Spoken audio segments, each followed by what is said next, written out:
Welcome back to the Foundry by Forge College. If you're following along in our Solana Development Tools track, you know we're working our way through the Solana Cloud Development module, specifically the Introduction to Solana Cloud.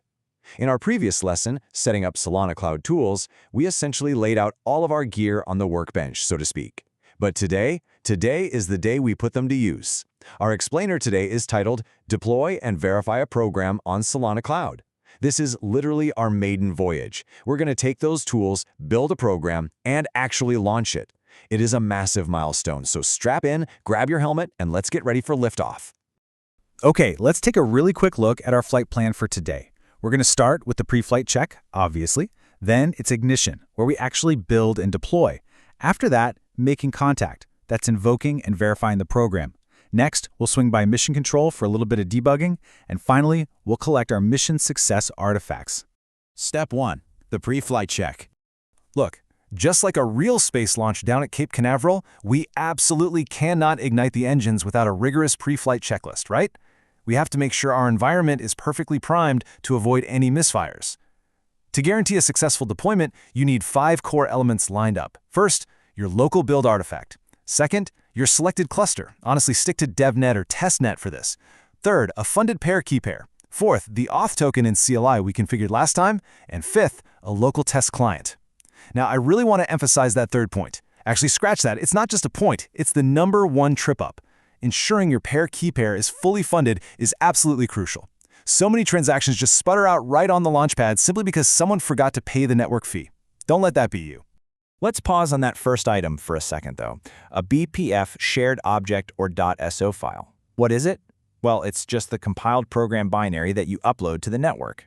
Think of this .so file as the actual physical satellite payload we're blasting into orbit today. It is the tangible, executable result of all your hard-earned Rust code. All right, moving right along to Section 2, Ignition, Time to Build and Deploy. Now that our board is green across the board, let's initiate the launch sequence. Step 1 is firing up the terminal and running the cargo build BPF command. This is going to compile our code into that BPF payload we just talked about. Step 2 is a quick but super important sanity check. Go verify that the .so file actually exists in your target/deploy folder and make sure it's not empty. You really want to verify that the file actually has some weight to it, so we aren't just shooting an empty rocket shell into space. And here it is. This command right here is the big red launch button. By running Solana Cloud Deploy and pointing it right at your new .so file, you're initiating the upload. Just remember to swap out the cluster and pair flags with your own specific environment details, otherwise who knows where that program is going. Once that command finishes executing, your CLI is going to spit out a string of characters. That is your program ID. Receiving this unique base 58 string is your very first immediate signal that the network has accepted the payload. It's essentially the permanent address of your program on the blockchain. Guard this string closely because we're going to need it in just a second. Which brings us to Section 3, Making Contact. Let's invoke and verify. Okay, the satellite is officially in orbit, but it is totally radio silent. We need to ping it to prove it's actually alive, functioning, and ready for instructions. We do this with the Solana invoke command. We pass in the DevNet URL, plug in that shiny new program ID we just grabbed, point it to our pair T pair, and send some dummy data, just a 00 in this case. We send off this simple transaction to hit the program's entry point, and then we hold our breath, waiting for the network to return a transaction signature. When you check the status of that signature using Solana Confirm, you are looking for a very specific outcome. The crucial point here is that a successful invocation will give you a confirmed or finalized status. That means everything executed perfectly. On the flip side, if you see a non-zero error, something like program failed to complete, well, that means our satellite crashed upon receiving the signal. Usually that's just a runtime panic. But let's assume everything went flawlessly. We want to see what the program actually did, right? So we run Solana logs, filter it by our program ID, and boom, there it is, plain as day, hello from Solana Cloud Demo. Seeing this message is the ultimate proof of life. It is undeniable evidence proving that your code actually executed in the cloud. How cool is that? Let's jump to Section 4, Mission Control, where we talk debugging.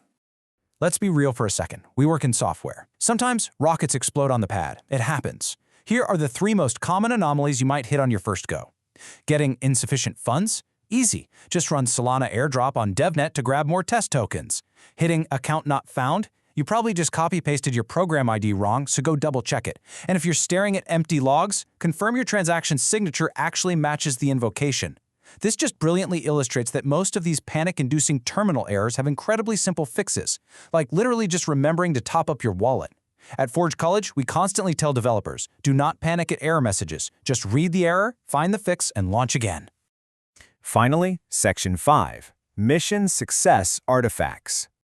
After a beautiful launch and a successful ping, you've got to collect your receipts, right? You want to prove to the world what you just pulled off. So here's how you build a minimal audit trail. There are 3 holy grails you need to capture. Number 1, the program ID. Number 2, the transaction signature from your invocation. And number 3, that program logline proving execution. Securing these 3 things proves your deployment was an absolute, undisputed success.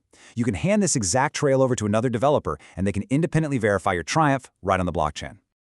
All right, so your program is alive, it's deployed, and it's communicating. But that brings up a really interesting question. Exactly how much fuel is it burning to run those instructions? Well, that sets us up perfectly for our next explainer, where we'll dive into measuring resource usage and execution costs. Keep that program ID handy for sure. Also, I highly encourage you to head over to forge.college. Check out the website to dive deeper into the subject, explore our other courses, and discover tons of fascinating Web3 topics. Thanks for flying with us today at the Foundry by Forge College, and we'll see you next time.